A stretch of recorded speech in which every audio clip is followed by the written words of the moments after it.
مگر امت مسلمہ کا آغاز رسول اللہ صلی اللہ علیہ وآلہ وسلم کی دعوت دین کے بعد ہوا، کیونکہ رسول اللہ صلی اللہ علیہ وآلہ وسلم کی پیدائش 571 کے اندر ہوئی، جبکہ اس کے 40 سال کے بعد آپ نے نبوت کا اعلان کیا، یعنی 610 کے اندر۔ 622 تک یعنی تقریباً 12 سے 13 سال تک آپ نے مکہ کے اندر دعوت کا کام کیا، اور اس کے بعد ہجرت کر کے مدینہ تشریف لے گئے، اور مدینہ میں اپنی وفات تک یعنی 632 تک آپ نے پورے جزیرہ عرب کے اندر اسلام کو غالب کر دیا۔ اگر ہم دنیا کے نقشے پر دیکھیں تو مکہ یا جزیرہ عرب جزیرہ ہند سے یعنی ہندوستان کی سرزمین سے اس طرف موجود ہے۔ اس جزیرۃ الہند کے اندر آج کے دور کے ہندوستان، پاکستان، برما، سری لنکا، بنگلہ دیش اور افغانستان کا کچھ حصہ بھی شامل تھا۔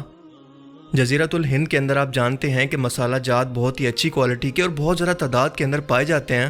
ان کی تجارت جس راستے سے ہوا کرتی تھی وہ عرب جزیرے کے درمیان کے اندر پڑتا تھا، یعنی ہندوستان کے لوگ یہ تجارتی سامان لے کر عرب سرزمین سے ہوتے ہوئے میڈیٹرین سی